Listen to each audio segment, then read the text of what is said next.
I've tested the all-electric Volvo C40 Recharge before. Nice car. This one is different, and it might work better for your needs. And it's less expensive.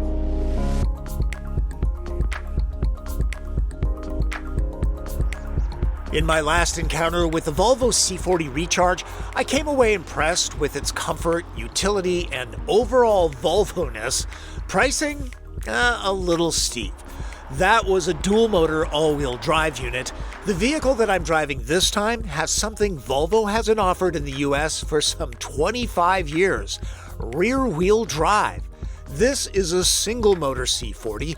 The same powertrain can also be had with the XC40 and its more traditional SUV roofline. These two will be getting new names soon. C40 becomes EC40, XC40 will be known as EX40. But I digress. There are cases where less is more, and that certainly applies here. For starters, the single-motor C40 Recharge is less expensive, not by much, $1,750, but everything helps, right? Also, this is more efficient. The EPA rates its range at 297 miles. That's 40 more than the dual-motor Recharge. And also, this juices up faster at DC fast chargers. Pricing begins at just under 55 grand with delivery from the factory in Belgium. Upgrade to the Plus, about 2 grand more, and it adds air purification and a surround view camera system. This is a fully loaded Ultimate C40, loading on the good stuff like punchy Harman Kardon sound, pilot assist semi-autonomous driving tech, and upgraded pixel technology headlamps. MSRP is $60,345. Now, without explaining the myriad of tax credits and incentives possibly available, Acura ZDX, Audi Q4 e-tron, Cadillac Lyriq, Genesis GV60, Lexus RZ300, and Tesla Model Y can be had for the same, oftentimes less. The rear motor in all 2024 models gets a boost from 2023 recharges. It puts out 248 horsepower and 310 pound-feet of torque. Max charge rate rises to 200 kilowatts for rear drivers. All-wheel drive C40s remain at 150. C40 Recharge doesn't have push-button starts or a key that you turn to fire it up. This is one of those cars that when you sit in it, it's on. This can get a little wonky if you're often in and out of the car since some of the settings reset themselves. The Ultimate's unique Orpheus crystal knob controls a single-speed transmission. There's a one-pedal driving mode and an off-road mode, yes, even for the rear drive model. These are one too many pages deep in the menu for my liking. This doesn't have a front motor. Is there more room in the front? Is there a bigger frunk? No, there's not. It's the same size. This is enough room for the supplied dual-voltage charge cord and a stinky gym bag. The 82 kilowatt-hour battery, 79 usable in Volvo CMA architecture, isn't the usual flat skateboard configuration. Packaging of the cells and other equipment means components fill a spine down the middle of the cabin, including the back seat area. The dual-motor C40 is definitely quicker. It'll spool up to 60 miles an hour in under 5 seconds easily. This one takes around 7, which is going to disappoint some. But really, how fast do you need to go? That is plenty quick enough for many drivers. And, EVs have low-end torque, so especially in the city, it feels faster than it is. I was able to drive this back-to-back with the dual-motor version, and yes, you can tell the difference when it comes to velocity. Test drive both, see which one works for you. Clearly, enthusiasts will want the extra power. Folks in northern climates will appreciate the added grip of the twin-motor version that warmer areas don't need as much. Towing isn't affected. All models are rated at 2,000 pounds. The vehicle itself weighs 4,500 pounds. Volvo claims the heft of the battery and motors distributes the weight more evenly, improving the traction of the rear wheels when compared with front-engined gas-powered cars. Other than having less velocity, the driving dynamics between the dual and single motor are about the same. The suspension is on the firm side. Hit a big bump and it kind of bounces over those. Hit broken pavement and it chatters over that. But overall, this is a comfortable vehicle. Steering effort is on the lighter side with a small amount of road feel. It's possible to kick the tail out ever so slightly before the stability control does its Volvo safety thing. I found much the same dynamic in the twin motor setup. My video with that version is much more in depth, so check it out for a deeper dive. When I tested the dual motor version, I saw around 200 miles of range. EVs are affected by the cold. It was around 45 degrees. Temperatures are about the same, and with this one, I'm seeing around 245. That tracks. In warmer temperatures, I've found that Volvo EVs come very close to their EPA-rated ranges. Research shows that around 85% of all charging is done at home.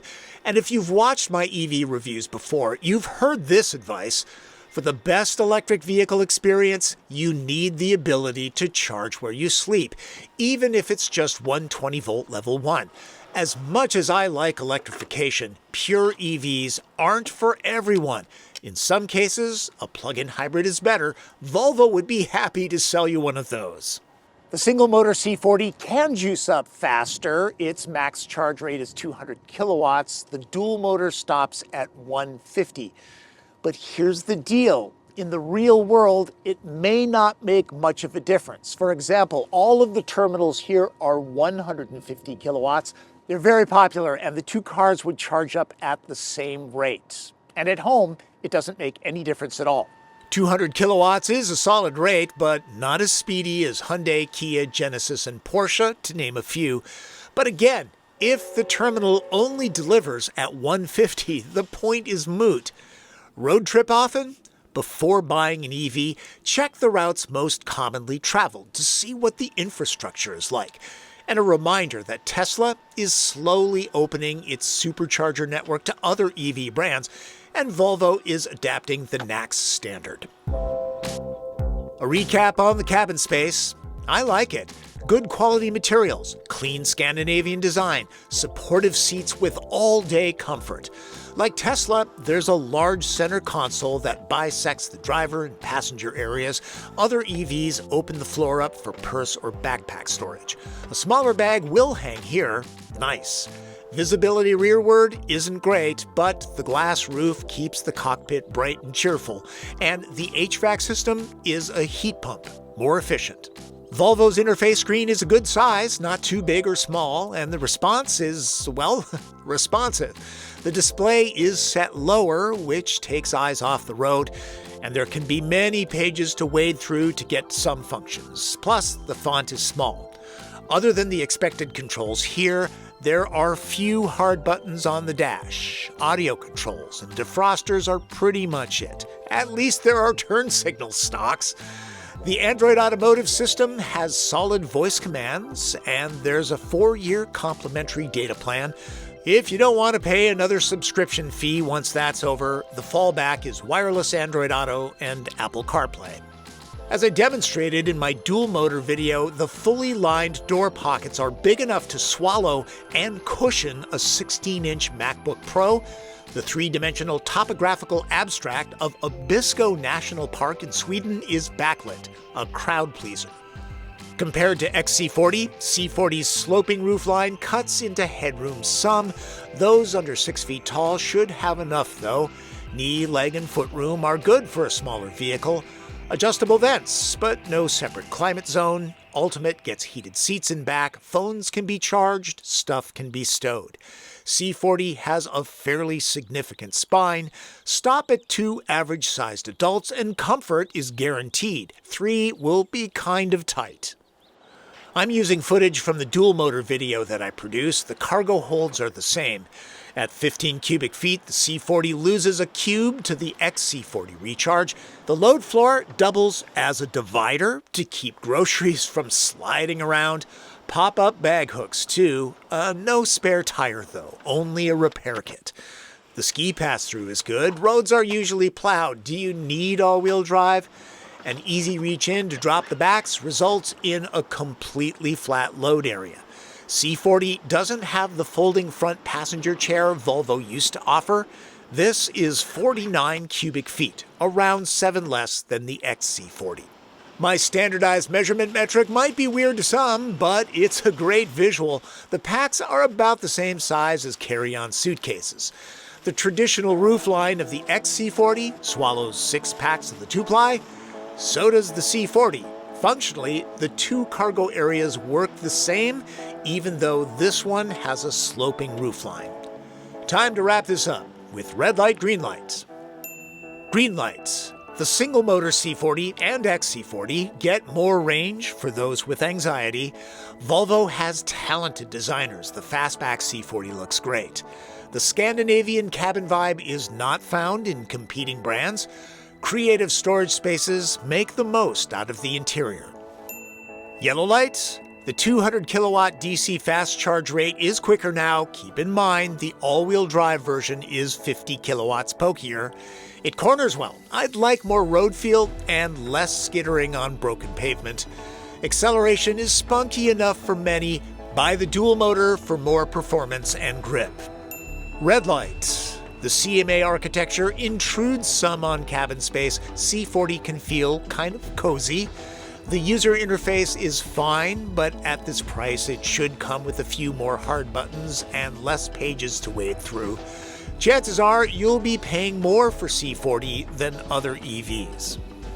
It seems like there are more and more incentives these days as automakers catch up with demand and competition pours into the EV marketplace. So, check in with your Volvo dealer to see if there's money on the hood to make this more affordable. There are some real advantages to going with the single-motor C40. It's less expensive, it juices up faster, and goes farther on a charge. So if you road trip often and you really want a Volvo EV, this would be the one to buy. Obviously, you're giving up some velocity and the sure-footedness of all-wheel drive, but buy the vehicle that works for you. The single-motor version's less is more approach will work for some buyers, not for others. Size up your needs. Not everyone needs the same thing. It'll be interesting to see what the rear-drive, all-wheel drive sales mix will be, or if the new affordable EX30 will steal buyers away. The C40 Recharge is a balanced EV with Swedish appeal and competition on its bumper. I'll note that Ryan Douthit with Driving Sports TV took this very Volvo on his off-road course. If you want to see how that goes, spoiler alert, if you're tackling tough stuff, best to go with all-wheel drive. One appealing part of owning an electric vehicle is free fuel. Occasionally. 2 grocery stores in my neighborhood offer it, a movie theater too. The lovely and charming and I took a mini vacation for Valentine's Day, and the hotel that we stayed at offered complimentary electricity. Kind of takes the sting out of paying for parking. I was not the only one charging at no cost. It's level 2, not DC fast charging, but I grabbed an extra 120 miles in an evening session. With gas around $4.50 a gallon in Seattle, that effectively paid for the parking. If you look closely, Martin Campbell is not driving this week. It's my wife, Mariko. But I'll thank Martin anyways. He's a great guy. Hope you got something out of this quick look at the 2024 Volvo C40 Recharge single motor. Again, I'll point you towards the full review that I did with the all-wheel drive model. It has a lot more detail, but it's pretty much the same. This will work for a lot of people. I live in the Pacific Northwest. Personally, I want the dual motor all-wheel drive version because it's often wet and slick around here. I finally got a good day. Folks that live in Arizona or New Mexico where it's always like this, you may not need all-wheel drive. Thanks for watching. Remember to subscribe and click notifications.